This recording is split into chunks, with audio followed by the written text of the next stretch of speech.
Hello, everyone. Today we're going to talk about oversharing. Why do we do that? We should talk.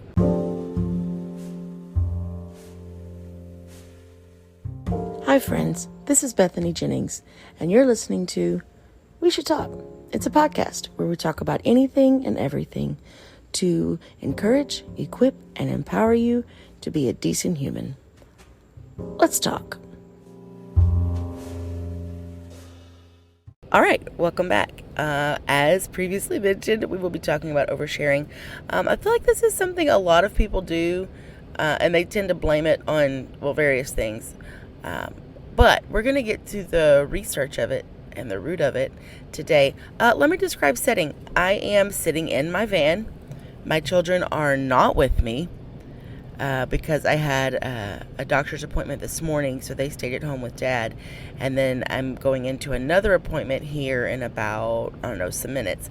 So I'm using this quiet time to record while sitting in my car. So this is where I'm at. I'm looking at traffic go by very quickly on the highway.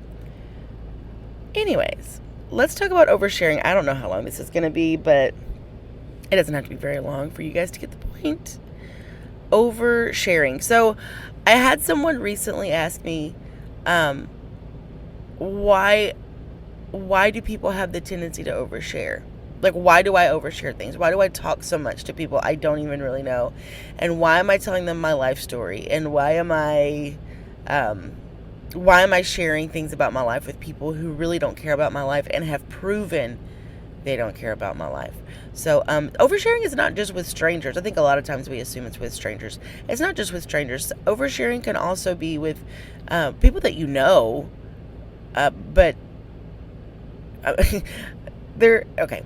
It can be people that you know who have consistently shown you that they do not have your best interest at heart. But it can also be with people who love you and want the best for you and all the things, but you still overshare, even though they're not going to use the information to hurt you. It's just like unnecessary information. Let me tell you, the Harris family, which is my mom's side of the family, there's no such thing as oversharing. Literally not a thing. We want to know how many boogers were in your kid's nose this morning. We want to know how many times your doctor gave you the wrong diagnosis. We want to know. There's a joke actually in the family. It's like, we want to know how many squares of toilet paper you used. It's kind of crude, but no detail is too small. It makes us feel like we're together. And let me tell you, the Harris family has stayed together for like 60 years. Are they second cousins? I don't know. Are they first cousins twice removed?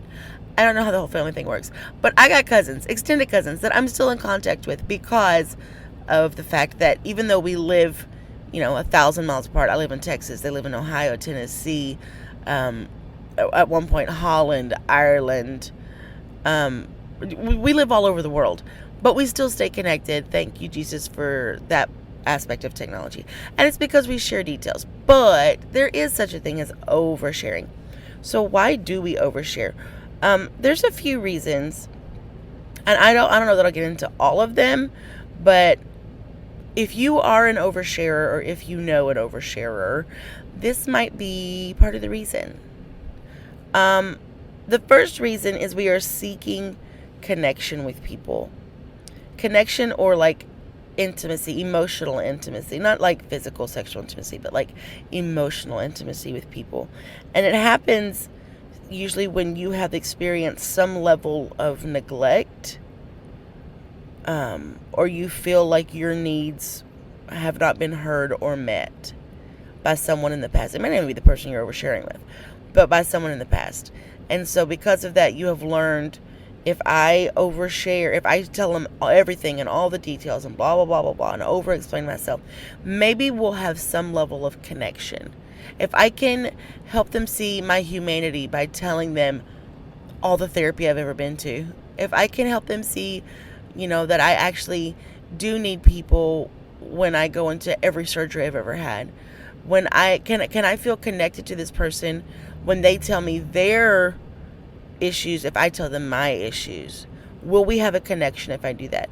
A lot of times we are seeking connection, or we're seeking emotional intimacy with people when we give them a lot of details about our life, like the nitty gritties of our life. Another reason we do this is fawning, like FAWNING. Fawning is one of the forgotten aspects of crisis mode. Fight or flight, very common term now. Everyone knows fight or flight. I know what that is. Either I'm going to bust you in the nose or I'm going to run away, right? That's fight or flight. But there's another aspect of crisis mode, quote unquote, that people don't talk about, and that is fawning. Fawning is where you lean into the other person's need for importance. You overplay how wonderful they are. You brag on them and you compliment them, and you need their help, and you need, I can't survive without you. I can't. That's fawning. And part of part of fawning can be oversharing. So when you're oversharing because you're fawning in quote unquote crisis mode, it's when you feel uncomfortable or unsafe, right? It's a way to appease people. That's what fawning is. You're trying to appease people, and you want to get their approval or get them on your side to avoid conflict. All of this crisis mode, whatever, it is how you handle conflict, how you handle crisis, how you handle that friction that sometimes happens in relationships, which is totally normal. In some instances, friction is normal. And you know what? We'll do an episode about that. That's called ambivalence. We'll talk about that later. But fawning is when you are trying to appease someone to avoid a conflict. And sometimes we do overshare with that. Well, I don't want you to be mad at me, so I'm going to tell you every detail of the reason why I didn't come to your party. I don't want you to be mad at me, so I'm going to over-explain myself. I'm going to give you all the details of why I am the way I am. Please see my humanity. Please don't be mad at me. Right? That's fawning.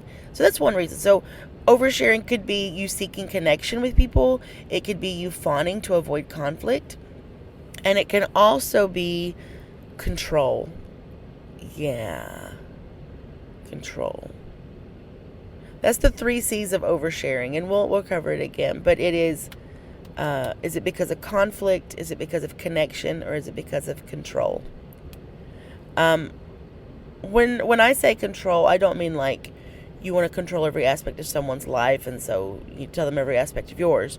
I mean, you tell them things that is not really necessary information, because you want to gain some sense of control, either by telling, quote unquote, your side of the story, or you want to gain control of the narrative, or people's personal narrative, or their opinions of you.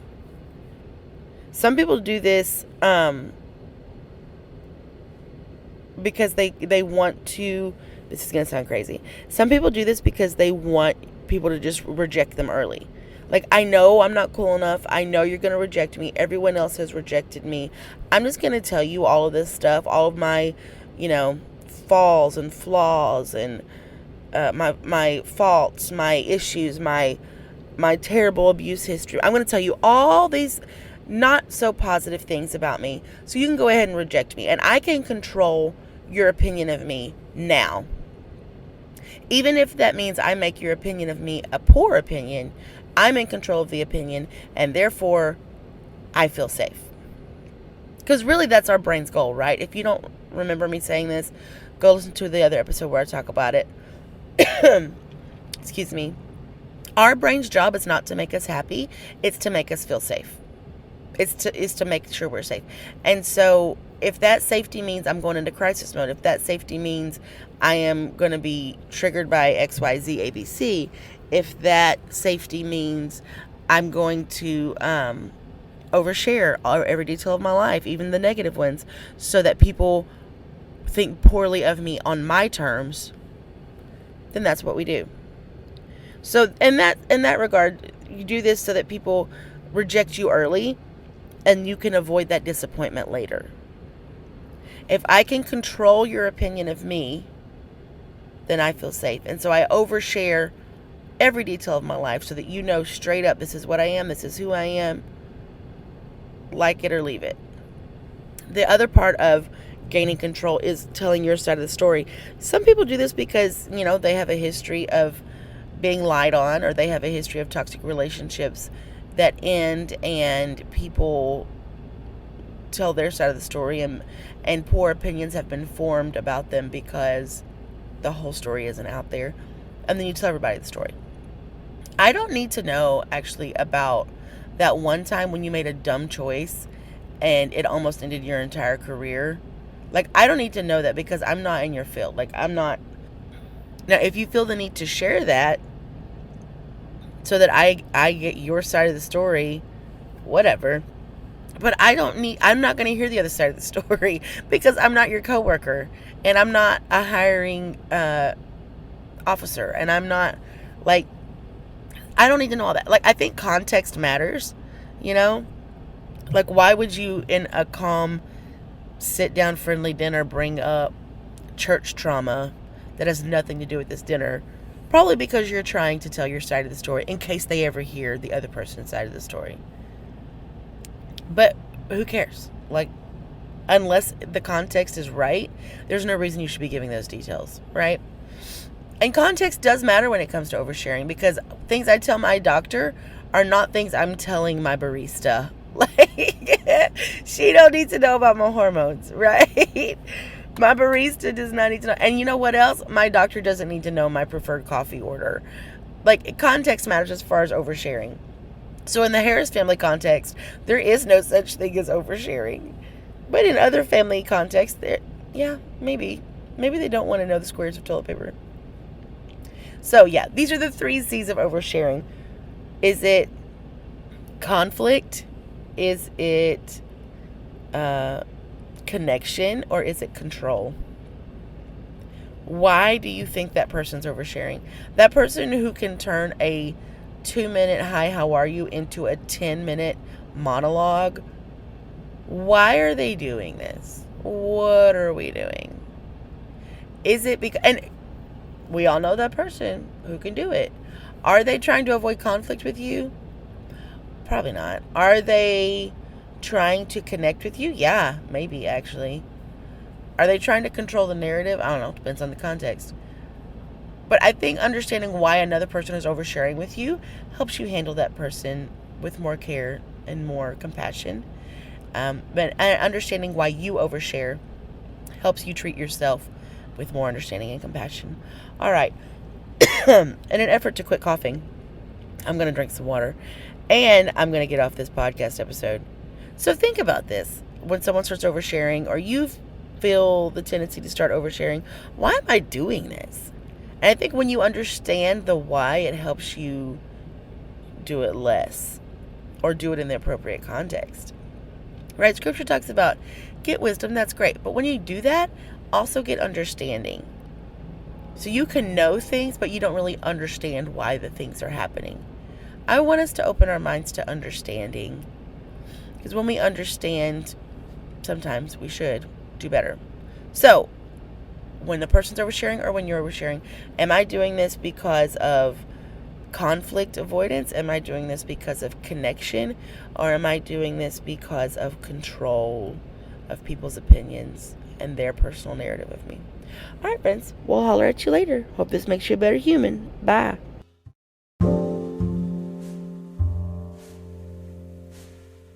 Well, that was fun. I'm glad you stuck around for the whole thing. And thank you for talking to me today. Y'all go like and follow and review and do all the podcast things that people do. And don't forget to be a good human.